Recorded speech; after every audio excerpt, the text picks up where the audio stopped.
Итак, теперь покажу способ набора с помощью вспомогательной или так называемой бросовой нити.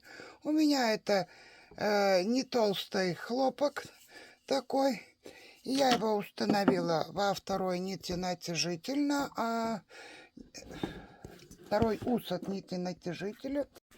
Итак, далее я покажу наборный способ с вспомогательной нитью. Я поставила вторую нить на нити натяжитель. Это хлопок. Это хлопок соответствующей толщины, примерно такой же, как рабочая нить. Это называется бросовая нить или вспомогательная нить. Выдвигаю нам уже знакомым способом небольшой отрезок 15-15 на сей раз. Настройки каретки у нас все кнопки отпущены. То есть все кнопки отпущены. И заправляем теперь туда вспомогательную нить. Инструмент ложим на место. Вспомогательную нить точно так же заправляем, открываем, держим в руках и заправляем. Проверили, закрыли, еще раз проверили. И теперь можем проводить первый ряд. Проводим первый ряд. Вот, провели красивенько. Навесили уже нам знакомую гребеночку. Симметрично ориентируемся на конечные иглы, около 30 иглы.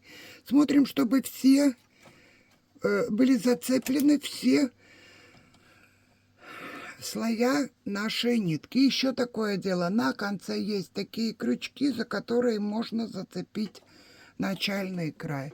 Навешиваем свою кошечку, пододвигаем оставшиеся иглы в рабочее положение и вяжем 8-10 рядов, так, чтобы нам было удобно, чтобы в машине было удобно. Такое начало используется при вязании ажура, то есть на бросовую нить. Фактически потом мы ее просто снимем. И далее вынимаем эту нить из каретки. Вынимаем нить из каретки, обрываем. И опять можем сюда же зацепить, укрепить. И берем нашу рабочую нить. Рабочей нитью мы будем делать обвивы. Обвив называется обвив с провязыванием. Для этого выдвинули иглы так, чтобы они были чуть петли, чтобы находились чуть-чуть за язычками. То есть есть на иглах крючок и язычок. Сейчас расскажу. Итак, мы имеем иглу, и игла имеет свой крючок и язычок. Это крючок, а это язычок. Крючком игла имеет крючок, и посредством движения каретки игла захватывает нить, закрывает другой петлей язычок и протягивает, и становится обратно на место. То есть это рабочие инструменты иглы. Ну, это освоим. И теперь дальше, что мы делаем? То есть мы выдвигаем иглы не полностью, а на небольшое расстояние. Вот петля, которая у нас уже образована, чтобы она была чуть-чуть за язычком. И далее что мы делаем? Обвиваем крючок основной ниткой и провязываем эту иглу. Следующее. Обвили, провязали, обвили, провязали. обвили, провязали. Немного неудобно здесь при съемке. То есть вот таким вот образом мы набираем все петли. Этот способ обвитие с провязыванием лежит в основе и ручного вязания. Ну вот я закончила свой набор. Выравниваю петли. Не всегда так получается. Вот выровняли все петли. И теперь спокойно мы можем начинать свое вязание. То есть мы провязываем. Вот у нас реально получается такой вот набор. Когда мы это все провязали, теперь покажу другой способ набора. Но я не буду набирать по новой. Я просто поменяю в каретке нитки на бросовую нить, чтобы отделить один образец от другого. В это время я отвожу рабочую нитку. Вот здесь у машины в самом конце есть крючок снизу, за который можно зацепить нитку, пока она не в работе. Устанавливаю в каретку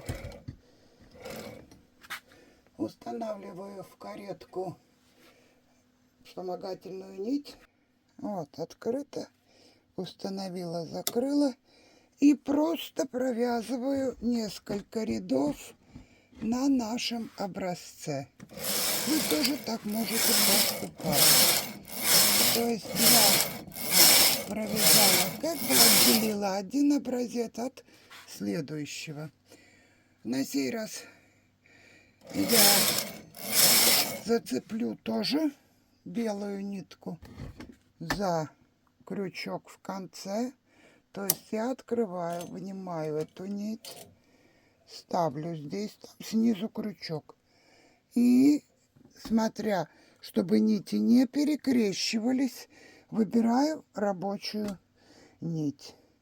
Теперь будем делать интересный набор, так называемый набор косичкой. Для набора косичкой я беру опять ту же нить, выдвигаю иглы в самое переднее положение. Беру вот такой инструмент. Называется петлеуловитель. Подвожу снизу. Сейчас поближе, чтобы... Цепляю. Держу одной рукой нитку. Второй цепляю нить. И протягиваю через образовавшуюся петлю. Сажаю на крючок нитку и протягиваю вниз.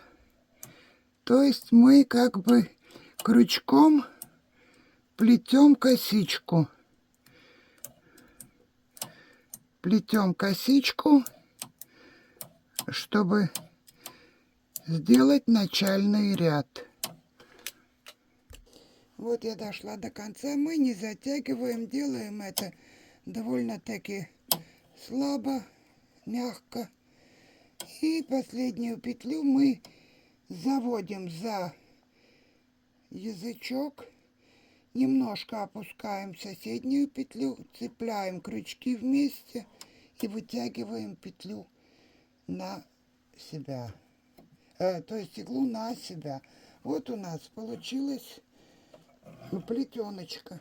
Теперь нам нужно передвинуть каретку на левую сторону, потому что нитка у нас находится с левой стороны. Инструмент не забываем. Инструмент ложим обратно, вот, обратно на место. Далее берем нитку и заправляем ее в каретку. Точно так же Вот, заправили в каретку. Но каретку, чтобы перевести каретку слева направо, мы используем возможности каретки и нажимаем левую кнопку парт. Каретка поедет влево, иглы в рабочем положении не будут провязываться. А так как у нас эти выдвинуты, у нас нет в рабочем положении, то мы используем рычаг частичного вязания. То есть эти иглы не провяжутся в данный момент.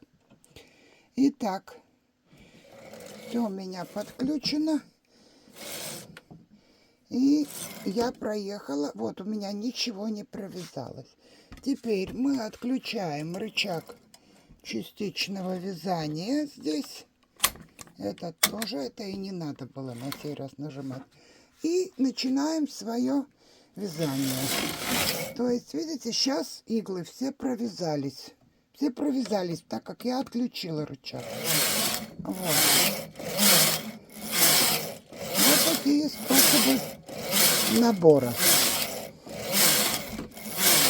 Это надо освоить. И теперь будет еще небольшой ролик о том, как можно интересно набрать петли на одной фантуре при комбинировании этих двух способов.